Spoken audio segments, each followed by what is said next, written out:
ఇటు తల్లిదండ్రులు దూరం అయిపోయావు, అటు జైల్లో ఎవరు అధికారులు పట్టించుకోరు. అటువంటి పరిస్థితులు ఉన్నప్పుడు ఏమనిపించింది నీకు నైట్ టైంలో? అసలు ఇంకా క్రిమినల్ తయారవుతారు సార్. ఇంకా డబ్బు ఉంటే సార్ జైల్లో ఒక ఫ్యామిలీ తప్ప మొత్తం అన్నీ చేయవచ్చు. ఒకటి రెండు సంఘటనలు చెప్పండి, ఏం జరిగాయి? బిర్యానీ వస్తుంది సార్. బిర్యానీ ఎలాగొస్తుంది? ఎంత తీసుకుంటాడు? సెల్ ఫోన్, గంజాయి అనేది కామనా సార్? పైననే అది జైలు బోర్డు ఉంటుంది సార్, లోపల మొత్తం రెస్టారెంటే సార్. అది ఇక్కడ డబ్బులు ఉంటే ఏదైనా చేయొచ్చు. ఏదైనా చేయొచ్చు. ఒక అమ్మాయి పంపించి ఆ అమ్మాయి కూడా చేసుకోవచ్చు. మనం పానం బాగాలేదని చెప్పని డాక్టర్తో లోపల సెట్టింగ్ చేసుకుంటే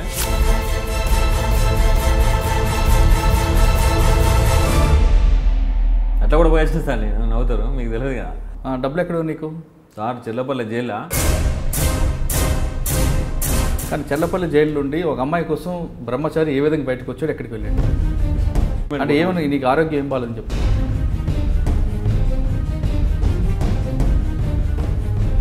చెప్పిన తర్వాత ఉన్న విషయం చెప్తా. ఇన్ని రోజులు అవుతాను సార్, నాకు ఇది అవుతుంది అంటే సరే ఇష్టం, కానీ మమ్మల్ని బాధనం చేయకు.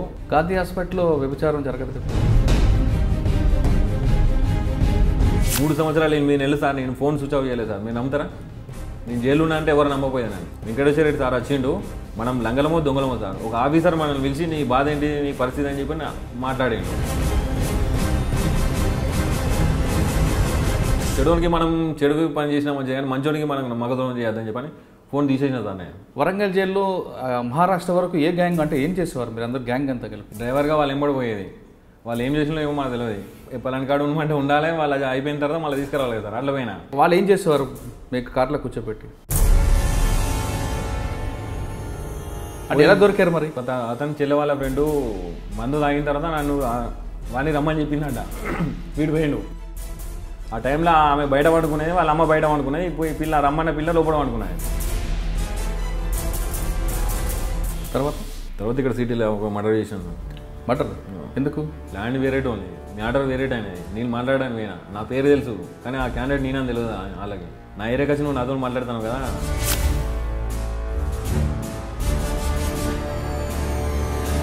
బాడీలో పీస్ కూడా బయటికి వెళ్ళదని చెప్పి అన్నాడు సార్. అంటే చిటిక గారా నోడుతో విలువ అని చెప్పి వెపన్ తీసుకుని కొట్టేది. అంటే పోకరి సినిమాలో లాగా. కానీ పాత స్నేహితులు, జైల్లో ఉన్న స్నేహితులు ఎవరు దగ్గర రావట్లేదు సార్? ఒకవేళ వచ్చినా మల్కజ్గిరి సీసీఎస్ బాల్సింగ్ సార్ అంటే ఉన్నాడు sir.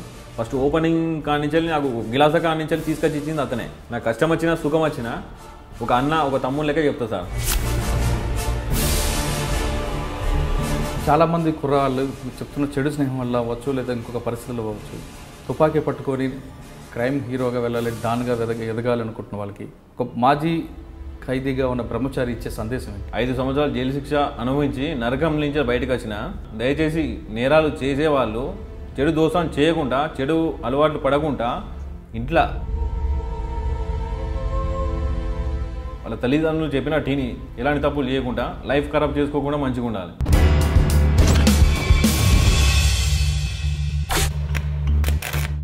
Welcome to crime confession. పుట్టిన ప్రతి వ్యక్తి నేరస్తుడు కాడు. నేరం చేసిన ప్రతి వ్యక్తి క్రైమ్ కుటుంబం నుంచి రాడు. పరిస్థితుల ప్రభావంతోనో, చెడు స్నేహంతోనో నేరం చేసి జైలుకు వెళ్ళి అక్కడ మారి బయటకు వచ్చిన వాళ్ళని పరిచయం చేసే ఈ కార్యక్రమంలో ఈ వారం మన గెస్ట్ బ్రహ్మచారి. బ్రహ్మచారి ఏ క్రైమ్ చేసి జైలుకి వెళ్ళారు, ఎన్ని నేరాలు చేశారు, జైల్లో ఉన్న తర్వాత అతనిలో మార్పు తీసుకొచ్చిన వ్యక్తి ఎవరు, జైల్లో ఉన్నప్పుడు అతని కుటుంబం ఎలాంటి కష్టాలు పడింది, జైలు నుంచి బయటకు వచ్చి అతను ఇప్పుడు ఎలాంటి జీవితం కొనసాగుతున్నారు, ఇప్పుడు ఈ జీవనంలో ఎలాంటి ఇబ్బందులు ఉన్నాయా లేదా ప్రశాంతంగా కొనసాగుతున్నాడా అనే విషయాల్ని బ్రహ్మచారి అంటే తెలుసుకుందాం. బ్రహ్మచారి నమస్తే అండి. బ్రహ్మచారి, నేను ఎప్పుడో ఉప్పల్ పోలీస్ స్టేషన్ దగ్గర చాయ్ దుకాణం ఓపెనింగ్ అప్పుడు నేను చూశాను. అసలు మీది ఏ ఊరు, ఎందుకు చెర్లపల్లి జైల్లో దాదాపు 15 సంవత్సరాలు ఉండాల్సి వచ్చింది, ఎలాంటి క్రైమ్ 5 సంవత్సరాలు ఉండాల్సి వచ్చింది, ఎలాంటి క్రైమ్ చేస్తావు అనే విషయాన్ని ఒకసారి చెప్పు. అది వరంగల్ కాజీపేట దర్గా సార్. అది వరంగల్ కాజీపేట దర్గా. మా నాన్న సింగరేణి జాబ్ చేసేవాడు బెల్లంపల్లి. అట్లా నాకు చెడు దోస్తాన్ అలవాటైంది. ఫస్ట్ స్టార్టింగ్ ఒక తప్పు చేసిన, ఆ తప్పు సమర్థించుకోవడానికి ఇంకో తప్పు చేసిన, అట్లా మొత్తం 32 కేసులు అయినాయి. ఈ అందులోనే నా లవ్ మ్యారేజ్. ఈ బెయిల్ మీద నేను బయటికి రాను, నా బ్లడ్ రిలేషన్ మొత్తం దూరం అయిపోయింది, ఎవరు నా దగ్గర రాలేదు. అంటే ఫస్ట్ చేసిన తప్పు ఏంటి? జల్సా, జల్సాల కోసం తప్పుదారి. అని ఏం చేస్తా ఫస్ట్ క్రైమ్? కొట్టి డబ్బులు తీసుకునేటోళ్ళు స్టార్టింగ్. అది ఆ ఒక కేసులో జైలుకి వచ్చి ఒక కేసులో బెయిల్ తీసిండు. ఫస్ట్ తప్పు కాబట్టి బెయిల్ తీసిండు. రెండో తప్పు ఏం చేసినా నేను లవ్ మ్యారేజ్ చేసుకున్నా, ఇంట్లో ఇష్టం లేదు. ఈ ఫస్ట్ తప్పు అయిపోయింది, సెకండ్ తప్పు అయిపోయింది కానీ ఇంట్లో వాళ్ళు వదిలేసిండు. నా దగ్గర ఒక వెహికల్ ఉండే, నేను డ్రైవర్గా పోయినా. నేను అట్లా 13 కేసులు అయినాయి నా మీద. అంటే వాళ్ళు ఎంబడి పోయినా, తిన్నా, తాగినా. అప్పుడు అన్నీ ఎంజాయ్లు ఉండే నాకు. 13 కేసులు పెట్టాను. ఇక్కడ వరంగల్ డిస్టిక్, కరీంనగర్ డిస్టిక్, బెల్లంపల్లి, మహారాష్ట్ర, ఇవన్నీ కేసులు 13 కేసులు పెట్టాను.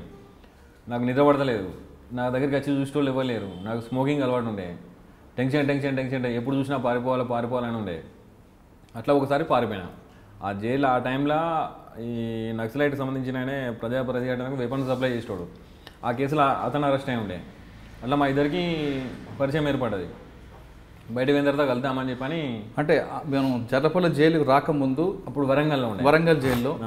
వరంగల్ జైల్లో మహారాష్ట్ర వరకు ఏ గ్యాంగ్ అంటే ఏం చేసేవారు మీరు అందరు గ్యాంగ్ అంతా కలిపి? నేను పోయి బయట ఉండే సార్ డ్రైవర్గా. ఏ బండి మీది? మా కాలేజ్ ఉండే. ఓకే. డ్రైవర్గా వాళ్ళు ఎంబడి పోయేది. వాళ్ళు ఏం చేసినా ఏమో మాకు తెలియదు. పలాని కాడు ఉండమంటే ఉండాలి, వాళ్ళు అయిపోయిన తర్వాత మళ్ళీ తీసుకురావాలి సార్. అట్లా పోయినా. కాకపోతే నాకు కూడా సరే డబ్బులు ఇచ్చేది. వాళ్ళు ఏం చేద్దామని నేను అడగలేదు, వాళ్ళు నాకు చెప్పలేదు. అట్లా 13 కేసులు పెట్టిండు. అంటే 13 కేసులు ఎక్కడెక్కడ తీసుకొచ్చారు? వరంగల్ సార్, కరీంనగర్, ఆదిలాబాద్ డిస్టిక్, మహారాష్ట్ర, చంద్రపూర్, ఈ 13 కేసులు. అంటే వాళ్ళు ఏం చేసేవారు? మీకు కార్లో కూర్చోబెట్టి ఇంట్లో పోయి వాళ్ళని బెదిరించి డబ్బులు అవి తీసుకొని వచ్చేసాం. అట్లా జరిగింది.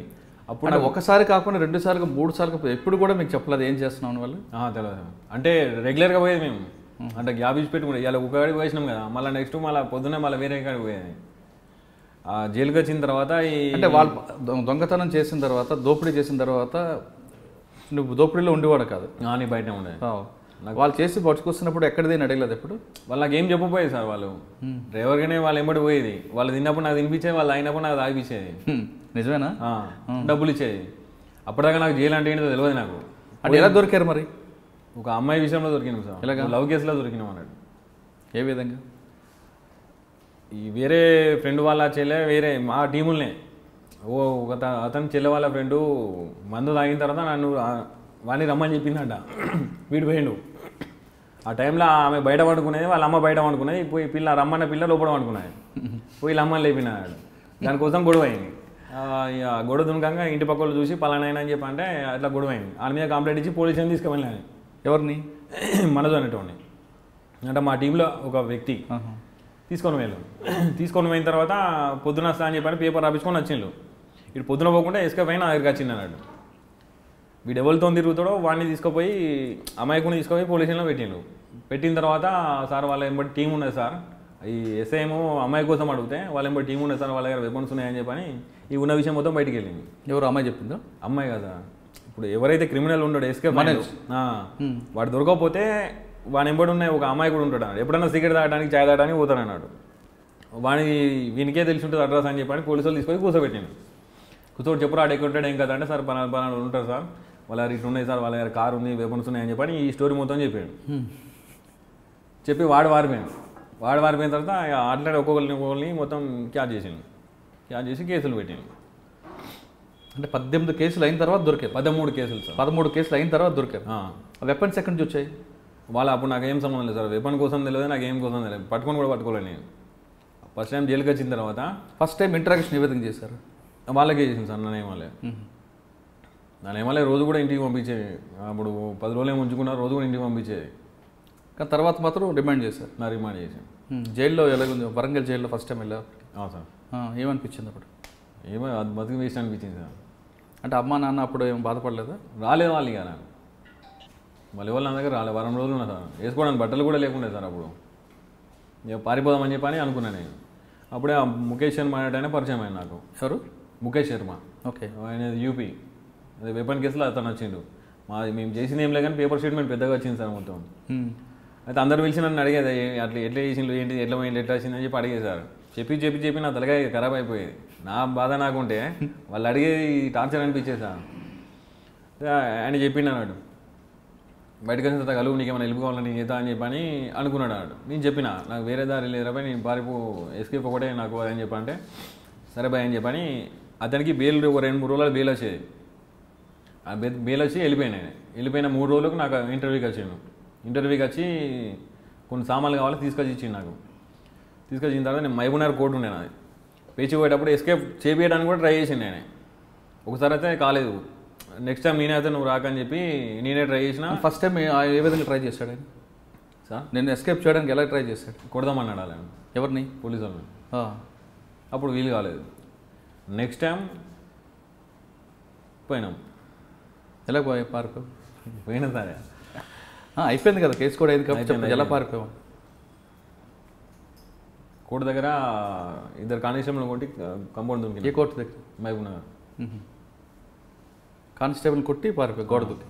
ఓకే, తర్వాత పోలీసులు పట్టు దొరకలేదు అప్పటికి? దొరకలేదు. ఎక్కడ పారిపోయి? మహబూబ్నగర్ పారిపోయి హైదరాబాద్కి వచ్చిన. ఓకే, అంటే దాంట్లో పోలీసులు వెహికల్ చెకప్ వేయలేదు. మరి చేతికి హ్యాండ్ కప్స్ ఉంటాయి కదా? లేవు, కోర్టు దగ్గర తీస్తారు కదా. ఓకే, హైదరాబాద్ వచ్చి ఏం చేస్తావు? ఆయన కలిసావా ముఖేష్ని? ఫోన్ చేసిన సార్ అతనికి. అతను నా నంబర్ నా దగ్గర ఉండే. ఫోన్ చేసిన నేను. ఫోన్ చేసిన తర్వాత 2 days తర్వాత వచ్చిండు ఆయన.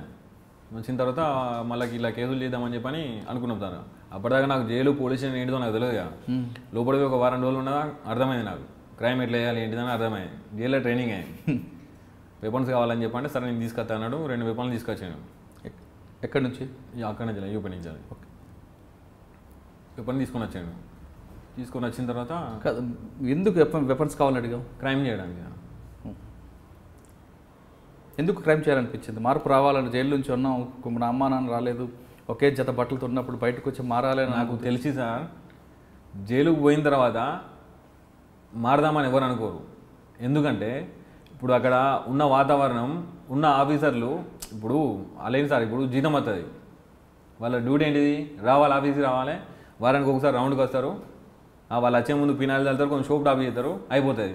మీకు ఏం ప్రాబ్లం ఉన్నా ఏంటిదని చెప్పని ఒక ఆఫీసర్ మాట్లాడారు. వాళ్ళ బాధలు ఏంటిదో తెలుసుకోరు. మరి ఇట్లా 5 నిమిషాలు వచ్చి ఇట్లా పోతారు సార్. వాళ్ళకి ఏం అవసరం లేదుగా, అడగరు. వీళ్ళు ఏమనుకుంటారు సార్? ఇప్పుడు లోపల ఉన్న తర్వాత ఆయనోళ్ళు రారు, దోస్తులు రారు, రిలేషన్ మొత్తం కట్ అయిపోతుంది. ఇంకోటి రిమైండ్ అంటే చిన్న చిన్న కేసులను పెద్ద కేసులను అందరినీ ఒక దగ్గర కలుపుతారు సార్. వాళ్ళకి ఏం పని ఉంటుంది? ఎప్పుడు ఏదో ఒకటి మాట్లాడుకుంటాను అన్నట్టు. 4 పరిచయం అవుతారు అక్కడనే జైల్లో. ఇంకా పెద్ద క్రిమినల్ అయ్యడానికి అవకాశం ఉంటుంది కానీ మారడానికి అవకాశం ఉండదు సార్. ఓకే, అంటే అక్కడ పరిచయంతో వెపన్ తీసుకోవాలనుకున్నా. వెపన్ తీసుకొచ్చి ఇచ్చారు ముఖేష్?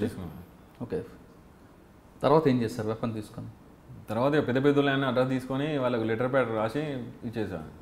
ఇచ్చి 10 లక్షలు. ఈ ఆలోచన ఎవరు ఇచ్చారు? అతను ఇచ్చింది. అంటే మేము జైల్లో ఆల్రెడీ ఫస్ట్ టైం మాట్లాడుకున్నాం సార్. ఇట్లా చేస్తే ఇట్లా ఉంటుందని చెప్పని మాట్లాడుకున్నాం. వాళ్ళు లిస్ట్ అంతా రెడీ చేశారు. ఎవరెవరిని చేశారు, బెదిరించారు? పెద్ద సార్. ఇప్పుడు లారీలు అవి ఉంటాయి, బస్సులు అవి ఉంటాయి కదా సార్, వాళ్ళని. పెద్ద బిజినెస్ వడ్డీ వ్యాపారాలు ఉంటారు కదా వాళ్ళని. అంటే లెటర్ ప్యాడ్ మీద ఎవరు, ఏ పేరు మీద రాసేవారు? ప్రజెక్ట్ మన చంద్ర పుల్లారెడ్డి గ్రూప్ అని ఉంటారు. ఓకే, లెటర్ రాస్తే వాళ్ళు తీసుకొచ్చి ఇచ్చేవారు సార్. కొంతమంది పోలీస్ కంప్లైంట్ ఇస్తే ఇవ్వరు సార్. ఎందుకు అంత నమ్మకం? సినిమాదంతా సినిమాలో ఇయ్యరు. అంటే మీరు అడిగిగానే డబ్బులు తీసుకొచ్చి ఇస్తారు. ఆ విధంగా ఎంత కలెక్ట్ చేశారు?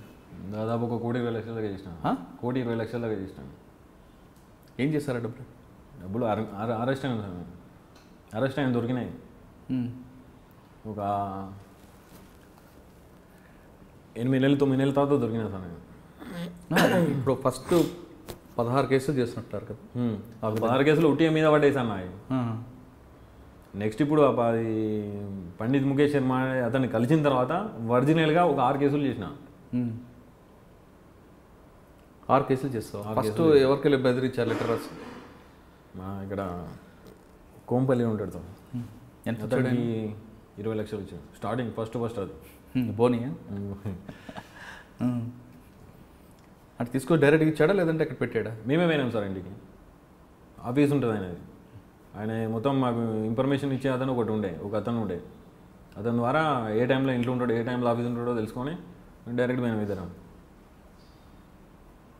పోయి లెటర్ ఇచ్చినా మీకు డబ్బులు కావాలని చెప్పండి. సరే అని చెప్పని ఇచ్చాను.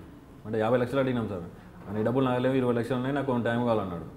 సరే అని చెప్పని 20 లక్షలు తీసుకున్నాం. మళ్ళీ వస్తామని చెప్పినా మళ్ళీ పోలే. 20 లక్షలు ఏం చేశారు? 20 లక్షలతో ఇంకా 2 వెహికల్ తెప్పించినాం సార్. ఒక వెహికల్ తీసుకున్నాం. ఏ వెహికల్ అది? 4 వీలర్ కార్. ఓకే. మొత్తం టీం ఎంతమంది మీరు? టీం మొత్తం 4 ఉంది. అందులో బ్రహ్మచారి, ముఖేష్ శర్మ, రాజు అనేటైనా సదానందం అనేటైనా. ఓకే. ఈ నలుగురు ఇంకో టీం ఫామ్ చేశారా? మనకు 2 వెపన్స్ తెప్పించుకున్నారు. తర్వాత ఎక్కడికి వెళ్ళారు? ఇంకా తర్వాత కర్ణాటక. ఎందుకు అంత దూరం? ఎందుకు ఇక్కడ ఉండడానికి సరిపోరేనా? అక్కడ ఉన్నారని తెలిసి అక్కడ పోయినాం సార్. అక్కడ ఒక 40 లక్షలు తీసుకున్నాను. తర్వాత ఇక్కడ సిటీలో ఒక మర్డర్ చేశాను. మర్డర్ ఎందుకు? అంటే ఒక ల్యాండ్ విషయంలో మాట పెరిగింది అన్నట్టు. ఏ పోలీస్ స్టేషన్లో? అవుతున్నారు. ఎవరిని మర్డర్ చేశారు? ఆ ల్యాండ్కి సంబంధించిన అతను. అంటే ల్యాండ్ వేరేట్ ఉంది, మ్యాటర్ వేరేట్ అనేది. నేను మాట్లాడడానికి పోయినా, నా పేరు తెలుసు, కానీ ఆ క్యాండిడేట్ నేనని తెలియదు వాళ్ళకి. ఒకసారి 2 సార్లు మాట్లాడిపిస్తే సరే అన్నాడు. కొన్ని డబ్బులు కూడా ఇప్పించిన సార్, 50,000 కూడా ఇప్పించిన సైడ్ కమ్మని చెప్పని. సరే చూద్దామని అన్నాడు. పోయి చెప్పిన, ఆయనకు చెప్పేది చెప్పిన. ఇప్పుడు నాకు 10 కోట్ల ఆశ ఉంది సార్, నేనే లేకుండా ఒక ఆశ నాయమో రాదు కదా. ఎందుకన్నా నీకు ఉట్టి వచ్చింది కదా, దాన్ని వదిలేయని చెప్పంటే నా ముందరికి వచ్చి నువ్వు మాట్లాడతావారా అని చెప్పని కొంచెం ఎక్కువ మాట్లాడి నువ్వు మంది అవుతాను ఇట్లే బీర్లు పెట్టి ఉండే. నా ఏరియాకి వచ్చి నువ్వు నాతో మాట్లాడుతావు కదా, చచ్చిపోడు సంపుడు దాకా మాట్లాడుతావు కదా. ఆడేవాడు చారికాడు తిరుగుతాడట. ఇప్పుడు నువ్వు వచ్చినావు, నా ఎంబడి ఇప్పుడు 10 మంది ఉంటారు సార్. ఆయన ఎంబడి 10 మంది ఉంటారు, చిటికెత్తి ఇంకో 10 మంది అవుతారు, నీ బాడీలో పీస్ కూడా బయటికి వెళ్ళదని చెప్పి అన్నాడు. చిటిక చిటికగారా నోడుతో విలువ అని చెప్పని వెపన్ తీసుకుని కొట్టేసిన. నిర్ణయం అన్నట్టు కదా. ఫస్ట్ మర్డర్ అదేనా? అంటే పోకరి సినిమాలో లాగా ఏమో సార్, అప్పుడు ఆవేశంగా మందు తాగిన ఆవేశంలో. నాకు మందల లేదు. ఆయన మందు తాగున్నాడు, వాళ్ళ మంద. కొట్టి అసలు బాధ అనిపించలేదు మర్డర్ చేస్తున్నప్పుడు? ఆ ఫీల్డ్ అప్పుడు అట్లా ఉండదు సార్. మర్డర్ చేసి మరి ఎటు లేరు? ఇంటికి పోయాను. పోలీసులు రాలేదా? దొరకలేదు అప్పుడు ఆ కేసులో? లేదు. తర్వాత నెక్స్ట్ క్రైమ్ మనం సాగర్లో చేసినాం సార్. సాగర్లో చేసినాం. ఏంటి? బీడీ ప్రిన్సిపాల్ ఉండే, అతను పోయి బెదిరించాం. ఎందుకు ఆయన ఎందుకు టార్గెట్ చేశారు? అతను ఊళ్ళో సంబంధించిన అతను మాకు ఇంటిమేషన్ ఇచ్చిండు. ఓకే. ఏమన్నాడు ఆయన? ఇచ్చిండు సార్ డబ్బులు. ఎంత? 20 లక్షలు. నెక్స్ట్ క్రైమ్ అయితే వాళ్ళ ఆమెకు కానిస్టేబుల్కు కొన్ని లింక్ ఉండే. మా డ్రైవర్ ఏం చేసిండంటే మాకు చెప్పలేదు, అతను ఫోన్ తీసుకొని వచ్చిండు. మళ్ళీ నేను అతనికి ఫోన్ చేసి చెప్పిన, సార్ ఇలా చిన్న మిస్టేక్ జరిగింది, ఎక్కడ సంగారెడ్డి పోయి ఫోన్ చేసిన సార్, అతను నెంబర్ కనుక్కొని చేసిన నేను, ఇలా మిస్టేక్ జరిగింది సార్, ఫోన్ తీసుకొచ్చిండు, పంపిస్తా అంటే చెప్పాడు. ఇంకొక 10 లక్షలు కావాలంటే ఇస్తాను, ఫోన్ మాత్రం పడేయండి, నేను సిమ్ బ్లాక్ చేపిస్తా, దయచేసి వాడదు, ఇంకా కావాలంటే 10 ఫోన్లు ఇప్పిస్తా, డబ్బులు కావాలని ఇస్తా అని చెప్పి అన్నాడు. ఎవరు? బీఈడీనా? ఆ ప్రిన్సిపల్ సార్. అంటే ఆయన ఫోన్ తీసుకొచ్చారా? అతని ఫోన్ ఒకటి తీసుకొచ్చింది, నాకు బయటికి పోయిన తర్వాత చెప్పాడు. ఉన్న పరిస్థితులు మళ్ళీ తిరిగి పోలేదు అన్నాడు. ఇప్పుడు వాళ్ళ ఇంటికి పోలీస్ స్టేషన్కి మధ్యలో గోడే ఏం లేదు అంటే వాళ్ళు వస్తారు పోలీసు వాళ్ళు. అట్లాంటి ఇంట్లో పోయినాం. అయితే బయట డ్రైవర్ ఫోన్ తీసుకొచ్చింది, నాకు చెప్పలేదు. వాడు దాచిపెట్టుకుంటే ఇది ఒక ఫోన్ చెప్పిండు నాకు.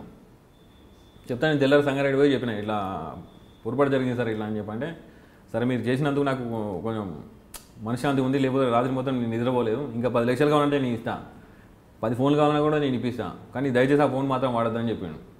లేదు సార్ పడేస్తామని చెప్పని నేనే తుక్కు దంచి పడేసిన సార్. అయితే ఆ డ్రైవరు వాళ్ళ బావ అప్పుడు ఎస్పీ ఉండే, రాజేష్ కుమార్ నల్గొండ ఎస్పీ, వాళ్ళ బావ కథ అని చెప్పాడు. ఇలా మా సార్ దగ్గరికి ఇట్లా 3 వచ్చింది, వాళ్ళ దగ్గర వెపన్లు ఉన్నాయి, డబ్బులు తీసుకుపోయినా అని చెప్పి లాస్ట్లో నా ఫోన్ తీసుకుపోయినా అని చెప్పాను. ఆయన ఫోన్ మీద ఈఎంఐ నెంబర్ ఉంటుంది కదా సార్, దాని మీద ట్రాప్ చేసిన. అట్లా దొరికినాం. దొరికిన తర్వాత కేసులన్నీ బయటకు వచ్చినాయి ఆటోమేటిక్గా. అంటే ఫస్ట్ అక్కడ నల్గొండ పోలీసులు దొరికారా? మూడోసారి సార్. ఇక్కడ సాగర్ పోలీస్ స్టేషన్ ఇక లాస్ట్ అదే అరెస్ట్. అంటే అప్పుడు ఇంట్రాగేషన్ ఏం చేశారు మీరు? ఇంట్రాగేషన్ అంటే సార్, ఇప్పుడు నేను దొరికిన తర్వాత ఏమనకపోయేసాను నేను. ఎందుకు? ఇక అంతే, ప్రాపర్టీ దొరుకుతాయి కదా వెంబడి. ఎస్ఐ లాలీలు నాకు రాకపోయేది, సిఐ నుంచి ఏసీపీ మీదనే ఉండేది అన్నట్టు. వాళ్ళు కూడా చెప్పేది ఏమనకుండా కొట్టద్దు, వాళ్ళతో ఎవరు మాట్లాడద్దు, దగ్గర రావద్దు అని చెప్పని, ఏం తింటా అంటే తినిపించాలని చెప్పేది అన్నట్టు.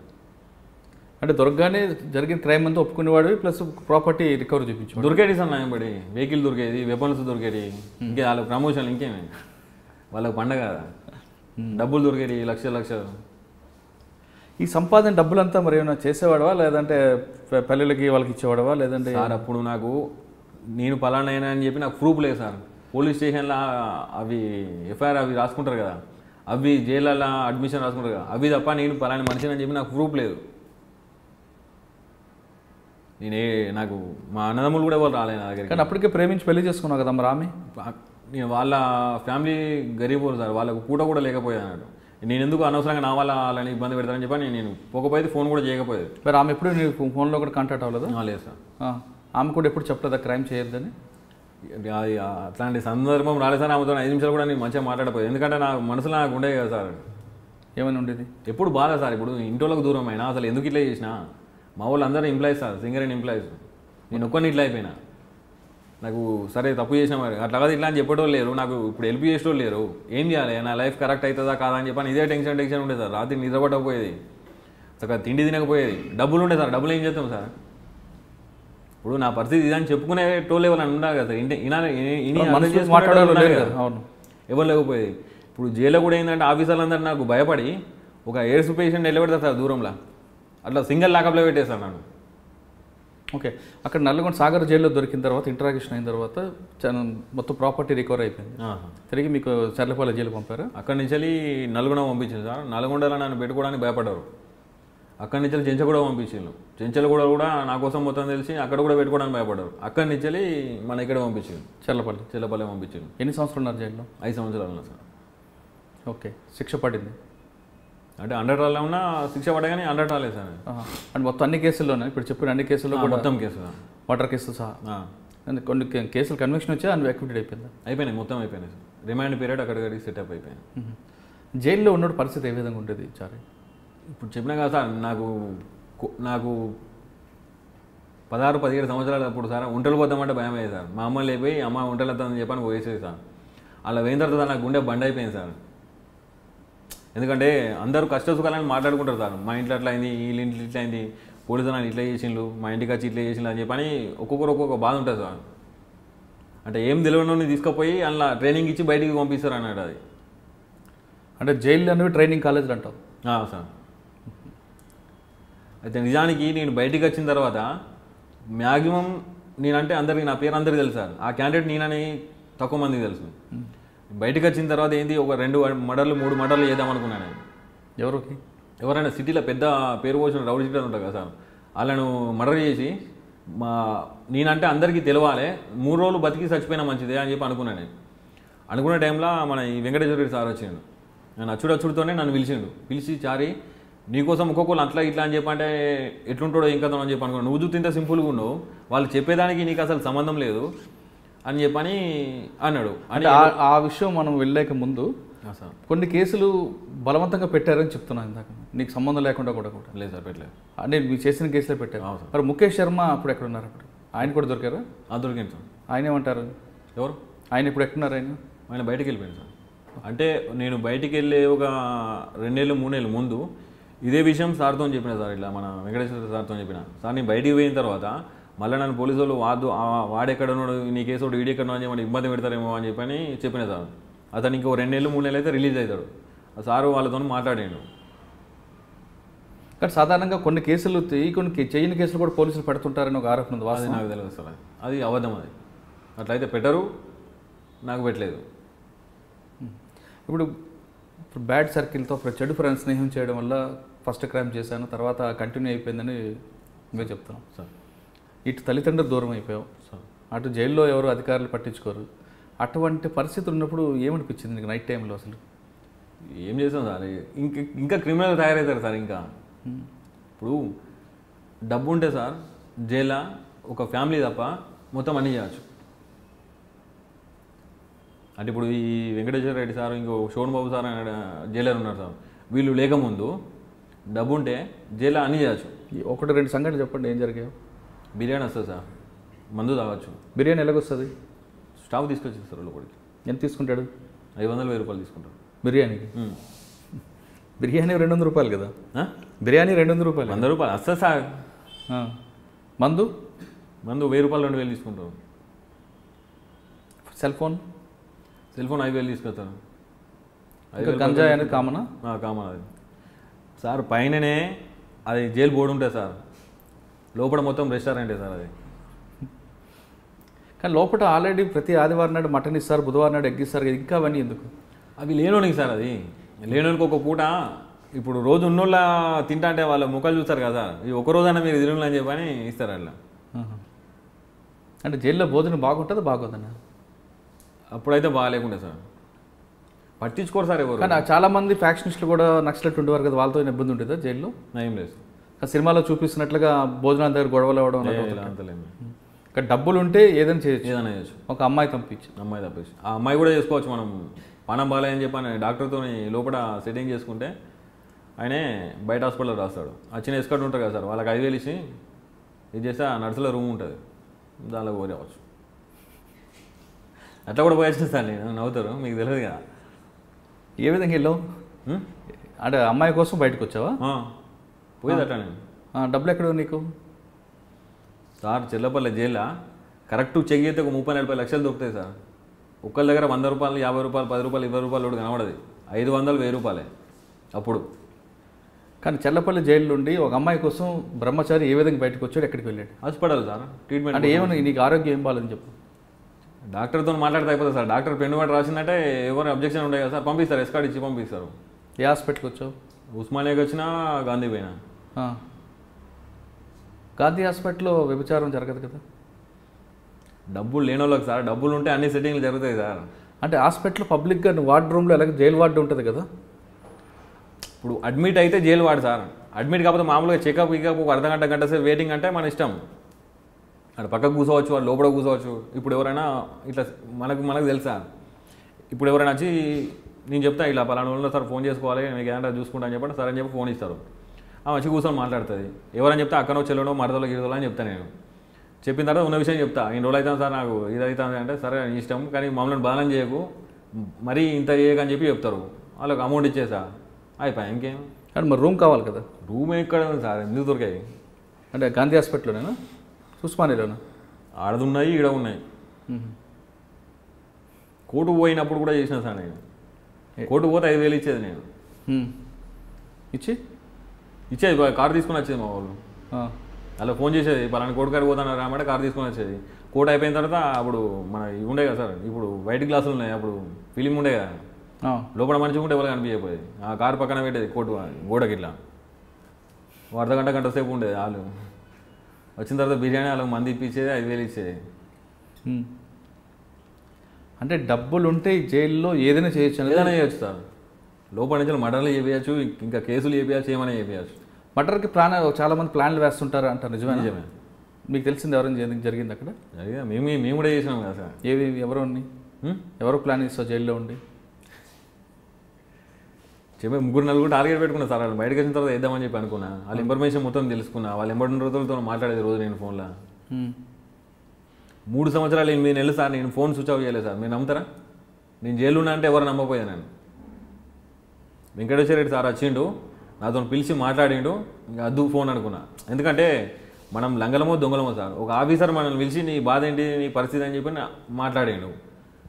మా అమ్మ నేను జైల్లో ఉన్నప్పుడు చనిపోయింది సార్. నాకు కళ్ళకు నీళ్ళు రాలే, నాకు అదృష్టం లేదు, చూసే అదృష్టం లేదు, చనిపోయిందని చెప్పి అనుకున్నా. ఆ సార్ నాతో 5 నిమిషాలు మాట్లాడిన తర్వాత నా కళ్ళలో నీళ్ళు వచ్చినాయి. నేను పోయి కూర్చొని నాకు స్మోకింగ్ అలవాటు ఉన్నది. ఒక 4-5 సిగరెట్ల దాకా ఆలోచించిన నేను. వద్దు, చెడునికి మనం చెడు పని చేసినా మంచిగా, కానీ మంచోనికి మనం మగదోనం చేయొద్దని చెప్పని ఫోన్ తీసేసిన సార్ నేను. అంటే నా దగ్గర పెట్టుకోపోయేది. ఇప్పుడు వేరే వాళ్ళ దగ్గర నుంచి ఉంటే ఎప్పుడైనా పోతే అవసరం ఉంటే పోయి మాట్లాడుకొని వచ్చేది, కానీ నేను ఫోన్ మెయింటైన్ చేస్తూ బంద్ చేసిన నేను. అంటే 3 సంవత్సరాలు కంటిన్యూ చెల్లపల్లి 3 సంవత్సరాలు 8 నెలలు సార్ ఫోన్ మాట్లాడుతూనే ఉన్నాను. ఫోన్ స్విచ్ ఆఫ్ చేయలేదు సార్ నేను. కానీ మధ్యలో పోలీసులు తనిఖీలు, జైలు వార్డులు తనిఖీలు దొరుకుతుంటాయి కదా సార్. జైల్లో 100 రూపాయలు దొరికితే ఏం తెలియని తీసుకుపోయి కొట్టి సింగల్ వేసి వాళ్ళు ఇంటర్వ్యూ కట్ చేస్తారు. అది జైలు రూల్, అది మాన్యువల్. అది నా జేబులో నేను లోపల నుంచి బయటకు వచ్చేటప్పుడు పైసలు పెట్టుకొని వచ్చేది, బయట నుంచి లోపల పోయేటప్పుడు పైసలు పెట్టుకొని వచ్చేది. నా జేబులో చేయి పెట్టకపోతే నా దగ్గర రాకపోయేది ఎవరు. అంటే 3 సంవత్సరాలు 8 నెలలు ఎంతమందికి పథకం వేసావు?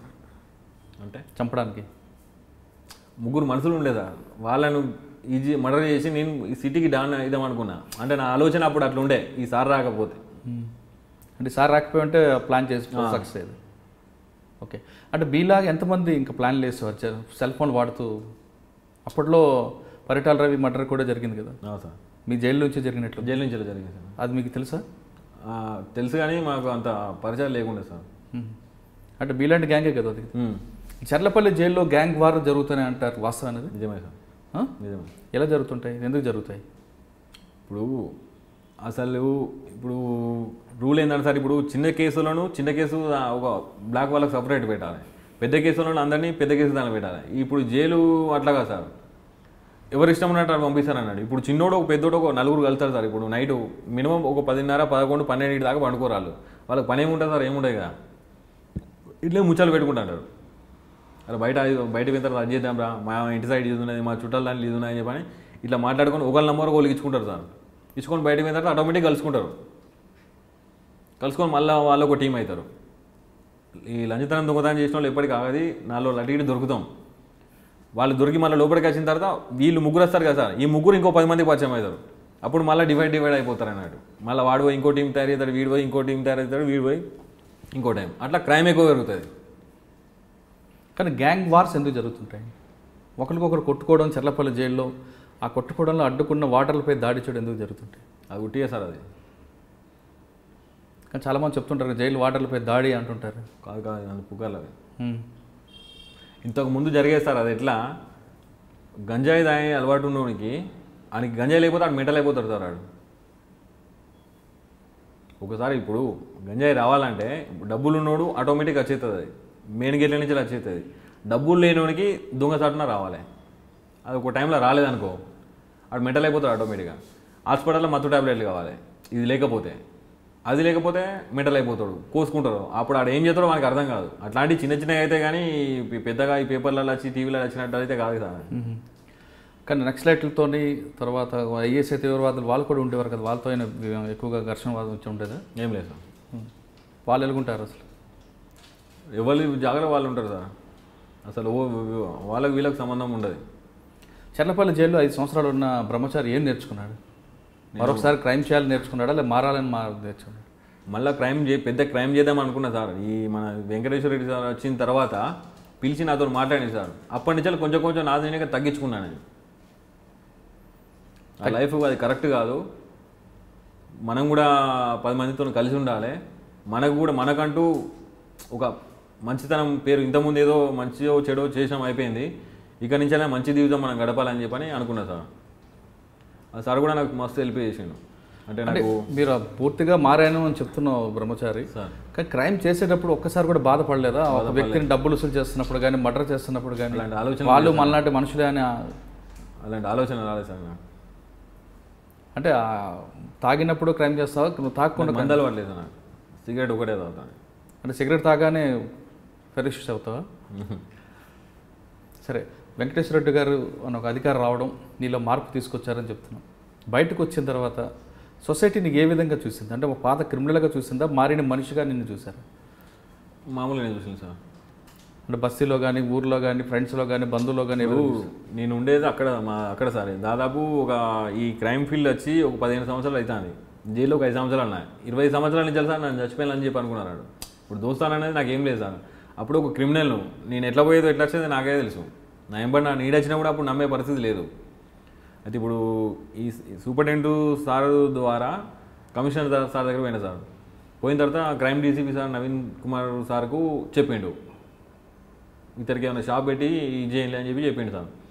ఓపెనింగ్ రోజు పేపర్లో వచ్చింది సార్. ఆ పేపర్ కటింగ్తో మా అన్న వాళ్ళ కొడుకుంటాడు సార్, మహబూబ్ నగర్లో మన వివో ఫోన్కు అది డిస్ట్రిబ్యూటర్.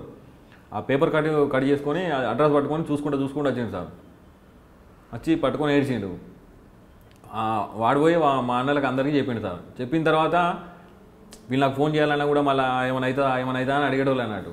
మళ్ళీ ఈ సార్తో చెప్పిన, నేను సూపరింటెండెంట్ సార్తో చెప్పిన, సార్ ఇట్లా సంగతి అంటే వాళ్ళ నంబర్ నాకు అని చెప్పని నంబర్ తీసుకున్నాడు సార్. వాళ్ళతో మాట్లాడాడు, మీ దగ్గరికి ఎవరైనా వచ్చి ఇబ్బంది పెడితే నాకు నా ఫోన్ నెంబర్ వెళ్ళి నేను మాట్లాడతా, మీరు ఒకసారి రాలని అని చెప్పని వాళ్ళందరినీ పిలిచింది సార్. ఇదే విషయం మన నవీన్ కుమార్ సార్ కూడా చెప్పిన, సార్ ఇట్లా సంగతి అంటే ఆ సార్ కూడా మాట్లాడింది సార్. మాట్లాడిన తర్వాత వాళ్ళ కౌన్సిలింగ్ ఇచ్చాడు. ఇప్పుడు వానికి మాకేం సంబంధం లేదు, మేము ఒక ఆఫీసర్ము. వాడు మారినా మా జీతం మాకు వస్తుంది, వాడు మారపోయినా మా జీతం మాకు వస్తుంది. వాడిని నమ్మి వాడికి మంచి దారిలో నడవాలని చెప్పని మాకు అవసరం లేదు. వాడు చెడిపోయినా మాకేం రాదు, మంచిగా ఉన్నా మాకేం పెట్టాడు. కాకపోతే మనం మనుషులం. ఈ జైల్లో ఎంతమంది ఎట్లా బాధలు ఉంటారో మాకు తెలుసు. ఒక అవకాశం ఇచ్చినాం. ఇప్పుడు ఇన్ని రోజులు మీ బ్లడ్ రిలేషన్ దూరం అయింది కదా, ఇప్పుడు మీరు దగ్గరికి వస్తే వాడు మళ్ళీ రాంగ్ చెడుదాలని అర్థమనే ఉద్దేశం ఉన్నా కూడా వద్దు మళ్ళీ అందరూ దూరం అవుతారు, ఇన్ని రోజులు ఇంత నరకం అనిపించిన కదా అని చెప్పని అట్లా మనసు మారుతుంది. మీ దగ్గరికి ఎవరు రారు, మిమ్మల్ని ఎవరు ఇబ్బంది పెట్టరు అని చెప్పండి సార్ సూపరింటెండెంట్ సార్ నంబర్ ఇచ్చిండు, క్రైమ్ డీసీపీ సార్ అది నవీన్ కుమార్ సారు నంబర్ ఇచ్చిండు సార్. అప్పటి నుంచి నేను వాళ్ళ ఇంటికి పోడు, వాళ్ళ నా ఇంటికి వచ్చుడు అట్లా జరుగుతుంది సార్. తర్వాత కాఫీ ఇప్పుడు చాయ్ దుకాణం పెట్టిన తర్వాత పోలీస్ స్టేషన్ దగ్గర సార్ మీరు చెప్పినట్లు బంధువులందరూ దగ్గర రావడం, మళ్ళీ మీ కుటుంబం ఏర్పడడం, మీ ఫ్యామిలీ అంతా ఉండడం, ఇప్పుడు ఏమనిపిస్తుంది? ఇప్పుడు మంచి హ్యాపీ సార్. అంటే మరొకసారి బ్రహ్మచారి అంటే భయపడుతున్నారా లేదా నేను మరి చారీగానే చూస్తున్నారా? మామూలు సార్. కానీ బ్రహ్మచారి లాంటి వాళ్ళు కొంతమంది మారేమనే ముసుగులో మరొకసారి క్రైమ్ చేస్తున్నారని పోలీసులు అంటున్నారు, వాస్తవం? అది సార్ కరెక్ట్ మనిషి అయినోడు అయితే ఈ అవకాశం రాదు సార్. సరే మనల్ని నమ్మి ఒక దారిలో పెట్టిండ్రు, అది తప్పు చేస్తే ఆడు మనిషి కాదు సార్, ఇక బతికి వేస్ట్. ఇక కానీ బ్రహ్మచారి నేరం చేయకపోవచ్చు, కానీ మరి కొంతమంది నేరాలు చేస్తూ తిరిగి పోలీసులకు అరెస్ట్ అవ్వడం జరుగుతుంది, సంఘటనలు జరుగుతున్నాయి కదా సార్. ఇప్పుడు అట్లే ఎట్లా అంటే సార్, ఇప్పుడు మొన్న నాకు కూడా జరిగింది సార్. ఇప్పుడు షాపు పెట్టించింది సార్. ఇప్పుడు బ్లాక్లో కొంతమంది మందు తెల్లదాకా అమ్ముతారు, అది తప్పు కాదు. ఎందుకంటే వాళ్ళకి మామూలు వస్తాయి, వాళ్ళ దగ్గర పోయి అడుగుతారు. మీ మామూలు ఏం మా దగ్గరికి వచ్చి అడగారు కదా. ఇప్పుడు నవీన్ కుమార్ సార్ ఇక్కడ క్రైమ్ డీసీపీ ఉన్నప్పుడు 24 hours పర్మిషన్ ఉండేదా, మా దగ్గరికి ఎవరు రాలే. అవసరం కూడా పెట్రోలింగ్ జీప్ నాకు సెక్యూరిటీ ఉండేది, ఏమైనా గొడవలు కాకుండా ఉండేది. ఈ మధ్యలో ఒక ఎలక్షన్లో ఒక 6 నెలలు ఉన్నదనగా 11:30కు బంద్ చేయమన్నారు సార్. ఇప్పుడు నాకు వెళ్ళాలి సార్, ఇప్పుడు నాకు సంపాదించి పెట్టింది ఏం లేదు, ఇల్లు కిరాయి వెళ్ళాలి, మా కొడుకు స్కూల్ ఫీజు వెళ్ళాలి, మెయింటెనెన్స్ వెళ్ళాలి కదా సార్. మీరు మళ్ళీ ఏం చేయాలి సార్ నేను? ఇంకోటి ఫిట్టర్ లెవెల్లో కంప్లైంట్ ఇచ్చిండ్రు. ఫిట్టర్ ఉంటుంది కదా సార్, ఈ ఫిట్టర్ దానిలో కంప్లైంట్ ఇచ్చిండ్రు ట్రాఫిక్ పోలీస్ స్టేషన్. ఎట్లా అంటే మంచి పెద్ద పెద్ద ఎమ్మెల్యే వాళ్ళ ఇల్లులన్నీ రోడ్ డివైడర్ తీసేస్తాను, ఈ టీ స్టాల్ ఇక్కడ ఎందుకు పెట్టిన పోలీసులకు మీకు ఏం సంబంధం ఉంది అని చెప్పని కంప్లైంట్ ఇచ్చింది. అప్పుడు పాత ఆఫీసర్లు అందరూ లేరు కదా సార్, ఆ సీఎన్ఎల్ పిలిచి వేరే ప్లేస్ చూసుకో అని చెప్పని సింపుల్గా అయిపోయాడు. చెప్తా సార్తో నేను చెప్పిన, సార్ వేరే ప్లేస్ చూసుకోమని చెప్తాను కరెక్టే, ఇప్పుడు నేను పోయి పెట్టుకుంటా అంటే పెట్టుకోండి సార్ నన్ను పెట్టుకోండి సార్ ఎవరైనా. ల్యాండ్ ఆర్డర్ పోలీసు వాళ్ళు వచ్చి ఫస్ట్ పెడితేనే పెద్ద పెద్ద గొడవలు జరిగినాయి, ఆఫీసర్లు అప్పుడు మంచిగా ఉండే సపోర్ట్ ఇచ్చి ఆని పరిస్థితి ఇట్లున్నది, మీరు ఆ జోలికి పోవద్దని చెప్పని వాళ్ళను తిట్టి బెదిరించి ఇచ్చేసిండ్రు. ఇన్ని సంవత్సరాల నుంచి ఒక దగ్గర నేను ఉంటానా, ఇంతకుముందు నాకు కిరా వర్రాస ఏం లేదు, ఇప్పుడు పలాని కాడు ఉంటానా పలాని నోడా అని చెప్పి తెలుసు. ఇప్పుడు తీసేయమని చెప్పి సింపుల్గా అయితే ఎట్లా సార్ అని చెప్పని హోమ్ మినిస్టర్ దగ్గర తిరిగినా సార్, మన నవీన్ కుమార్ సార్ దగ్గర పోయినా, మన ఈ సూపరింటెండెంట్ సార్ దగ్గర పోయినా. ఏమంటారు వాళ్ళు? 3 నెలలు అవుతాను సార్ తిరిగినా నేను. నవీన్ కుమార్ సార్ దగ్గర పోతే సిఐకి ఫోన్ చేసి తిట్టిండు. తిడితే మళ్ళీ సిఐ ఏమన్నాడంటే ఒక 10 రోజులు ఆగు, ఇప్పకు అసలు మళ్ళీ కంప్లైంట్ ఏమవుతుందో చూద్దాం అని చెప్పని అట్లా 15 రోజులు పని చెప్పించింది సార్ నాకు. నువ్వు మారిన బ్రహ్మచారికి మరొకసారి వేధింపులు గురైనప్పుడు వాళ్ళు తిరిగి మరొకసారి క్రైమ్ చేయాలనిపిస్తుందా లేదా బయట ఉండే పోరాటం చేయాలనిపిస్తుంటుంది? అయితే మాటకు నాకు సార్ చెప్పేది సార్, నవీన్ కుమార్ సార్ మాట చెప్పేది, సూపరింటెండెంట్ సార్ కూడా చెప్పేది. ఇప్పుడు మనము రాంగ్ రూట్లో ఉన్నప్పుడు మనకు అన్నీ అనుకూలంగా ఉంటాయి, కొంచెం మనం సీదా పోతాం కాబట్టి కొన్ని లేనిపోని అన్నీ రోడ్డు మీద పోతాను కుక్కలు మొరుగుతుంటే మొరిగిన కుక్కల కల్లా మనం సమాధానం చెప్పుకుంటూ ఉండాలి. మన టైం సరిపోదు, పట్టించుకోవద్దు, మన టైం బాగాలే అనుకొని సపరేట్గా ఉండాలి, ఓపిక పట్టాలి, ఓపిక పడితే నీకు మంచి రోజులు వస్తాయని చెప్పేది సార్. అట్లనే ఉండేది. అంటే ఇప్పుడు ఉన్న టీ స్టాల్లో వివాదంలో ఓపిక్గా ఉండి ఒక సమస్య పరిష్కారం చేసుకోవడానికి బ్రహ్మచారి పోరాటం చేస్తారు. ఇంతకుముందు నాకు హెల్ప్ చేసే వాళ్ళు ఎవరు లేకుండా కదా సార్. ఇప్పుడు మా అన్నల ఎంప్లాయీస్ నాకు ఏం ప్రాబ్లం వచ్చినా కూడా 10 లక్షలు కావాలని కూడా ఇప్పుడు ఇస్తారన్నట్టు. కానీ పాత స్నేహితులు, జైల్లో ఉన్న స్నేహితులు ఎవరు దగ్గర రావట్లేదు సార్. ఒకవేళ వచ్చినా నాకు ఈ మల్కజ్గిరి సిసిఎస్ బాలసింగ్ సార్ అంటే ఉన్నాడు సార్. ఫస్ట్ ఓపెనింగ్ కానించి నాకు గిలాస కానించి తీసుకొచ్చి ఇచ్చింది అతనే. ఆ క్రైమ్ డీసీపీ సిఏతో చెప్తే సిఐ వీళ్ళకి చెప్పినాడు. నాకు కష్టం వచ్చినా సుఖం వచ్చినా ఒక అన్న ఒక తమ్ముడు లెక్క చెప్తా సార్. ఇప్పుడు ఎవరైనా జైలు నుంచి రిలీజ్ అయినా కూడా నాకు కలిసినా కూడా సార్ ఇట్లా సంగతి సార్ ఆయనతో మాట్లాడతా సార్ అని చెప్పని. ఎందుకంటే ఇప్పుడు నేను కష్టమో సుఖమో అన్ని సంవత్సరాలు నేను లోపల అనుభవించి వచ్చిన సార్, నాకు ఒక దారి దొరికింది. వాడు కూడా చెడిపోవద్దు, వాడికి చెప్పి చూద్దాం సార్ అని చెప్పని ఆ సార్ ద్వారానైనా లేకపోతే నేనైనా ఆ సార్తో చెప్పి అతను మాట్లాడి ఇది చేశాను సార్.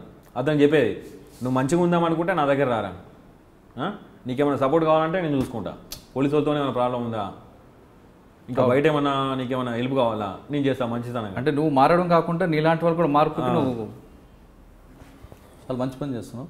అయితే బ్రహ్మచారి చాలామంది కుర్రాళ్ళు మీరు చెప్తున్న చెడు స్నేహం వల్ల అవ్వచ్చు లేదా ఇంకొక పరిస్థితుల్లో అవ్వచ్చు తుపాకీ పట్టుకొని క్రైమ్ హీరోగా వెళ్ళాలి, డాన్గా ఎదగాలి అనుకుంటున్న వాళ్ళకి ఒక మాజీ ఖైదీగా ఉన్న బ్రహ్మచారి ఇచ్చే సందేశం ఏంటి? అది కరెక్ట్ కాదు సార్. అది లైఫ్ కాదు అది. చెప్పండి, ఏం చేస్తే బాగుంటుంది పిల్లలు? ఇప్పుడు ఈ కొంత యూత్ అంతా కూడా పెడదరవ పడుతున్నారు, చెడు దొరవకు వెళ్ళాలని ప్రయత్నం చేస్తున్న వాళ్ళకి బ్రహ్మచారి చెప్పే సలహా ఏంటి? 3 రోజులు ముచ్చడు సార్, అది లైఫ్ ఖరాబ్, అది కరెక్ట్ లైఫ్ కాదు అది. అంటే వాళ్ళు కూడా సినిమాలో హీరోలాగా అవ్వాలి లేదా అడ్డగా డబ్బులు సంపాదించాలనుకున్నప్పుడు ఏం చేయాలి వాళ్ళు? హీరో కాదు సార్, జీరో సార్, జీరో అవడానికి. అంటే మీకు 15 సంవత్సరాలు 5 సంవత్సరాల అనుభవం తర్వాత జరిగిందనా? అవును సార్. ఇప్పుడు సార్ ఇప్పుడు నాకు 100, 50, 500, 1000 రూపాయలు వస్తున్నాయి సార్. ఇప్పుడు నా భార్య పిల్లలతోని తలుపు తీసి పండుకున్నా కూడా ఏం సపోర్ట్ అయినా కూడా నాకు ఎలాంటి భయం లేదు. రుబాబుగా ఇప్పుడు ఎవరు వచ్చినా కూడా పోయి మాట్లాడతాను నేను.